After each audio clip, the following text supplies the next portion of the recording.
प्रभु यीशु अपनी बहुत सी शिक्षाएं दृष्टांतों के रूप में देते। ऐसे ही एक दृष्टांत में किसी मनुष्य के दो पुत्र थे, छोटा बेटा और बड़ा बेटा। एक दिन छोटे बेटे ने आकर अपने पिता से कहा, पिताजी, मुझे इस खेती और संपत्ति से मेरा हिस्सा दे दीजिए। उसके पिता ने जो हिस्सा बनता था उसे दे दिया।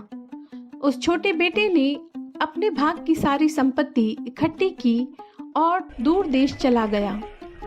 वहां जाकर भोग विलास और कुकर्म में सब कुछ उड़ा दिया। कुछ ही दिनों में वह कंगाल हो गया और उस देश में अकाल भी पड़ गया।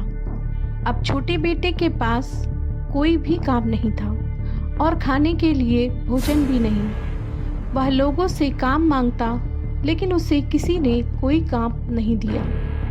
अंत में उसे एक व्यक्ति ने सूअर चराने का काम दिया। वहाँ नौकर वही खाते थे जो सूअर को खिलाने के लिए होता था।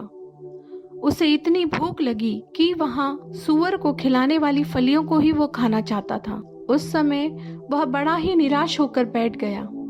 भूख और परेशानियों से खुद को घिरा देख वह होश में आया और सोचने लगा कि मेरे पिता के यहाँ कितना अच्छा था। वहाँ नौकर लोग भी बढ़िया भोजन करते थे और उसने विचार किया कि मैं अपने पिता के घर वापस जाऊंगा और उनसे क्षमा मांगूंगा और कहूंगा, मैं इस योग्य नहीं रहा कि आपका पुत्र कहलाऊं, लेकिन मुझे अपना एक मजदूर बनाकर रख लीजिए। और इतना कहकर वह उठा और अपने पिता के घर वापस आने लगा।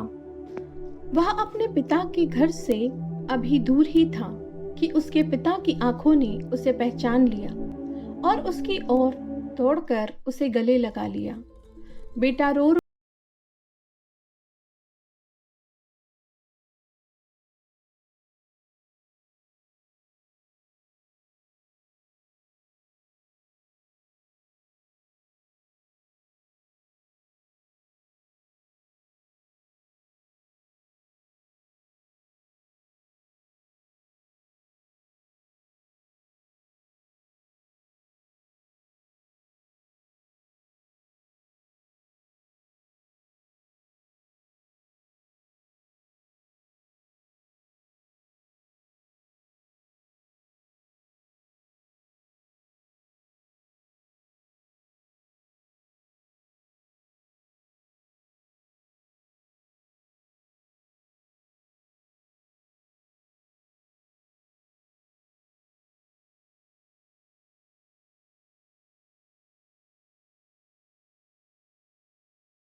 बात नहीं करता।